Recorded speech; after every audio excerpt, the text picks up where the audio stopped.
સુરતમાં organise crime આચરનારાઓ સામે પોલીસે લાલાંક કરી ગુસ્સી ટોકનું હથિયાર ઉગામી અનેક ગેંગોને સળિયા પાછળ ધકેલી દીધી છે, જેમાં અલ્તાફ પટેલ અને વિપુલ ગાજીપરા ગેંગનો સભ્ય અને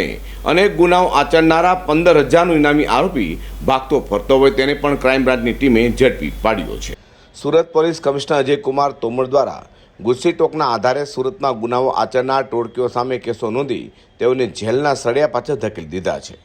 ત્યારે આવી જ એક ટોળકી જે સુરતમાં ઓર્ગેનાઇઝ ક્રાઇમ આચરતી હોય તે વિપુલ ગાજીપરા અને અલ્તાફ પટેલની ટોળકી વિરોધ પર ગુસ્સી ટોકની ફરિયાદ નોંધાઈ હતી, જેમાં વિપુલ ગાજીપરા સાથે અલ્તાફ પટેલ, ડેનિસ ઉર્ફે નાનો ઉર્ફે ડેનિયો બિલાડવાલા, અંકિત કુમાર ઉર્ફે ડોક્ટર, શશાંક સિંહ ઉર્ફે મોહિત, ઉજ્જવલદીપ ઉર્ફે ચૂડી, અર્જુન કુમાર ઉર્ફે અરવિંદ પાંડે, કપિલ, આઝાદ પઠાણ અને ઇલિયાસ કાપડિયા સહિત સામે ગુસ્સી ટોકની ફરિયાદ નોંધાયા બાદ અપહરણ, હત્યાનો પ્રયાસ, હત્યા સહિત અનેક ગુનાઓમાં વોન્ટેડ અને 15,000 રૂપિયાનો ઇનામી આરોપી અંકિત ઉર્ફે ડોક્ટરને પણ હરિયાણાથી સુરત ક્રાઇમ બ્રાન્ચની ટીમે ઝડપી પાડી સળિયા પાછળ ધકેલી દીધો છે।